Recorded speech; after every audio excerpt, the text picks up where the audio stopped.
Hello बच्चों, स्वागत है आपका इस वीडियो में। आज के इस वीडियो में हम कक्षा 7वीं के विद्यार्थियों के लिए वैसे सामाजिक विज्ञान की वर्कशीट लेकर आ चुके हैं। माह मार्च की वर्कशीट आज हमारे पास है और आज के इस वीडियो में आपको सभी प्रश्नों के उत्तर मिलने वाले हैं। मींस फुल सॉल्यूशन आज आपको इस वीडियो में मिलेगा। तो वीडियो को लास्ट तक देखते रहें और अगर आप चैनल पर नए हैं तो सबसे पहले आप चैनल को सब्सक्राइब कीजिए, बेल आइकन को प्रेस कर लीजिए ताकि जब भी हम वर्कशीट के वीडियोस अपलोड करें तो सबसे पहले आपके पास नोटिफिकेशन पहुँच जाए। तो चलिए आज का ये वीडियो शुरू करते हैं। तो सबसे पहले यहाँ पे आपको अपना नाम डालना है, इसके बाद पिता का नाम नीचे डालना है, साला का नाम डालना है यहाँ पे, इसके बाद कक्षा 7वीं यहाँ पे डालना है और नीचे कुछ निर्देश दिए गए हैं जिनको आप रीड कर सकते हैं।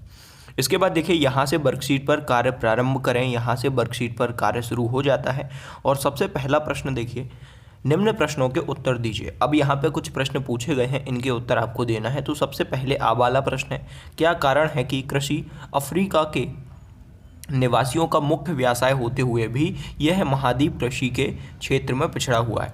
तो इसका उत्तर पूरा यहाँ पे लिखा हुआ है, कृषि अफ्रीका के निवासियों का मुख्य व्यवसाय है फिर भी कृषि के क्षेत्र में यह महाद्वीप पिछड़ा हुआ है। इनके प्रमुख कारण हैं, सबसे पहले सिंचाई के साधन सीमित है, इसके बाद दूसरा कारण है महाद्वीप के कुल क्षेत्रफल में कृषि योग्य भूमि लगभग 10% है, इसके बाद तीसरा प्रश्न है महाद्वीप का अधिकांश भाग मरुस्थलीय और यहाँ पे देखिए पठारी व वनों से ढका है।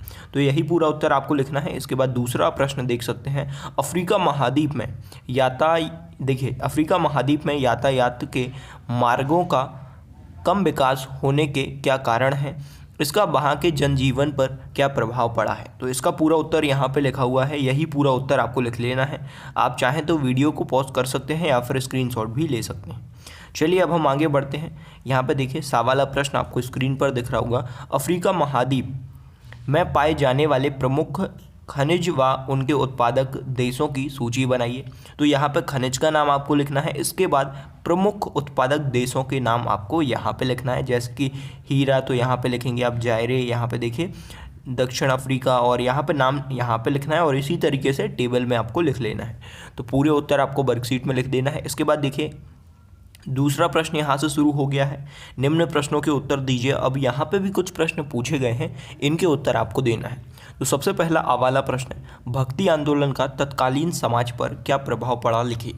तो यहाँ पर भक्ति आंदोलन का समाज पर तत्कालीन क्या प्रभाव पड़ा है उसके बारे में लिखना है। तो देखिए भक्ति आंदोलन का सबसे महत्वपूर्ण सामाजिक प्रभाव यह था कि भक्ति आंदोलन के अनुयायियों में देखिए जाति भेद को खारिज कर दिया था। देखिए जाति भेद को खारिज कर दिया और उन्होंने समानता के आधार पर एक साथ मिलान शुरू किया। उन्होंने अपना भोजन आम रसोई से एक साथ लिया। इसके बाद आंदोलन ने जाति के बंधन को ढीला करने की कोशिश की। तो यही उत्तर आपको लिखना है। इसके बाद देखिए सा वाला प्रश्न आप मन से लिख सकते हैं, बा वाला है। इसके बाद सा वाला प्रश्न आप यहाँ पे देख सकते हैं, नीचे दी गई तालिका को पूरा कीजिए। अब यहाँ पे एक तालिका आपको दी गई है, इसको पूरा करना है। तो सबसे पहले देखिए इमारत का नाम यहाँ पे लिखा हुआ है। इसके बाद निर्माणकर्ता का नाम आपको यहाँ पे लिखना है, कहाँ स्थित है इसके बारे में लिखना है, निर्माण में प्रयुक्त विशिष्ट सामग्री के बारे में आपको यहाँ पे लिखना है और यहाँ पे पूरी टेबल भरी हुई है। यही टेबल आपको अपनी वर्कशीट में भर लेना है। इसके बाद देखिए अगला प्रश्न आ गया है, प्रश्न तीसरा आपको स्क्रीन पर दिख रहा होगा, निम्न प्रश्नों के उत्तर दीजिए। अब यहाँ पे कुछ प्रश्न दिए गए हैं नीचे, इनके उत्तर आपको देना है। तो सबसे पहला प्रश्न है, भारत के उपराष्ट्रपति किसी विधेयक के पारित किए जाते समय मतदान में भाग नहीं ले सकते, क्यों? तो यहाँ पे पूरा उत्तर लिखा हुआ है। देखिए किसी विधेयक के पारित किए जाते समय मतदान में स्वयं भाग नहीं ले सकते क्योंकि वे राज्यसभा के निर्वाचित सदस्य नहीं होते हैं। इसके बाद देखिए यहाँ पे अगला प्रश्न आ गया है, नीचे दी गई तालिका को पूरा कीजिए। अब यहाँ पे एक तालिका आपको दिख रही होगी बच्चे, इसको पूरा करना है। तो देखिए राष्ट्रपति का कार्यकाल होता है, तो राष्ट्रपति का कार्यकाल 5 वर्ष का होता है। राष्ट्रपति पद के लिए चुने जाने हेतु न्यूनतम आयु 35 वर्ष है। और देखिए क्षमादान का अधिकार किसे प्राप्त होता है, राष्ट्रपति को प्राप्त होता है। और राज्यपाल को नियुक्ति कौन करते हैं, तो देखिए राष्ट्रपति करते हैं। इसके बाद अगला प्रश्न है, तो यहाँ पे देखिए सा वाला प्रश्न यहाँ से शुरू हो गया है, राज्यपाल द्वारा अध्यादेश कब व क्यों जारी किया जाता है? तो इसका पूरा उत्तर देखिए, जब विधानसभा की बैठक नहीं चल रही हो और ऐसे समय यदि तुरंत ही किसी कानून की आवश्यकता हो तो राज्यपाल आदेश जारी कर सकता है। इसके बाद चौथा प्रश्न यहाँ से शुरू हो गया है। देखिए, मानचित्र देखकर निम्न प्रश्नों के उत्तर दीजिए। अब मानचित्र एक यहाँ पे दिया हुआ है और इस मानचित्र के उत्तर आप अपनी बुक से दे सकते हैं। यहाँ पे आपको देख लेना है यूरोप खनिज एवं यहाँ पे देखिए उद्योग, और यहाँ पे इनके उत्तर आपको लिख लेना है। इसके बाद देखिए अगला प्रश्न यहाँ पर सही जोड़ी बनाइए आ गया है। वाला प्रश्न है जो इसी में देखिए यहाँ पे आपको इसी तरीके से पूरी मैचिंग मिला लेना है। जोड़ी है जो सही जोड़ी है, इसी तरीके से वीडियो को पॉज कीजिए और इनको मिला लीजिए। इसके बाद आगे बढ़ेंगे।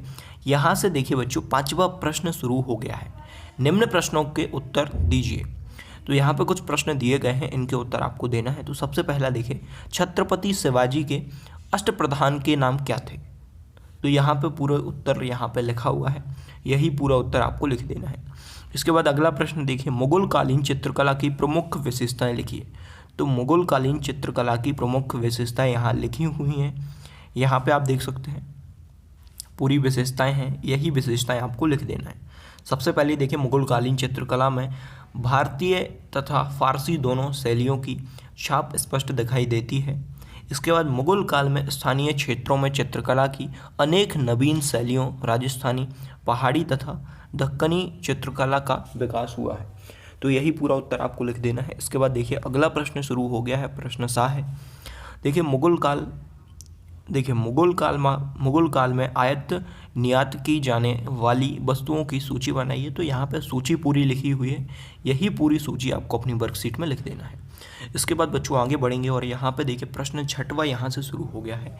निम्न प्रश्नों के उत्तर दीजिए। अब यहाँ पे कुछ प्रश्न दिए गए हैं, इनके उत्तर आपको देना है। तो सबसे पहला प्रश्न है, हमारे देश में एकीकृत न्यायालयीन व्यवस्था से क्या तात्पर्य है? तो देखिए उच्च न्यायालय हमारे देश का सबसे बड़ा न्यायालय है, अतः इसे सर्वोच्च न्यायालय कहा जाता है। यह दिल्ली में स्थित है। इसमें एक प्रमुख न्यायाधीश तथा 30 अन्य न्यायाधीश होते हैं। मुख्य न्यायाधीश की सलाह से अन्य न्यायाधीश की नियुक्ति भी राष्ट्रपति करते हैं। पूरा उत्तर आपको यही लिख देना है। इसके बाद अगला प्रश्न देखिए, मध्य प्रदेश में उच्च न्यायालय कहाँ स्थित है? तो मध्य प्रदेश में उच्च न्यायालय जबलपुर में स्थित है और इसकी 2 यहाँ पे देखिए खंडपीठ ग्वालियर व इंदौर में है। तो यही आपको लिखना है। इसके बाद सवाला प्रश्न आ गया है, कौन व्यक्ति उच्च न्यायालय में न्यायाधीश बन सकता है? तो सबसे पहले देखिए वह भारत का नागरिक हो, और दूसरी बात वह राज्य के किसी भी न्यायालय में कम से कम देखिए वर्ष तक न्यायिक पद पर कार्य कर चुका हो अथवा 10 वर्ष तक अधिकतम रहा हो। इसके बाद देखिए अगला तीसरा पॉइंट है, राष्ट्रपति की दृष्टि में वह कानून का अच्छा जानकार होना चाहिए। तो यही पूरा उत्तर आपको लिखना है। इसके बाद देखिए यहाँ पर सभी प्रश्नों के उत्तर आपको प्रोवाइड करा दिए गए हैं और फुल सॉल्यूशन आपको मिल चुका है। आई होप वीडियो आप सभी को पसंद आया होगा, और वीडियो पसंद आता है तो वीडियो को लाइक कीजिए और हमारे चैनल को सब्सक्राइब कर लीजिए, और कोई भी दिक्कत आए तो कमेंट करके हमें ज़रूर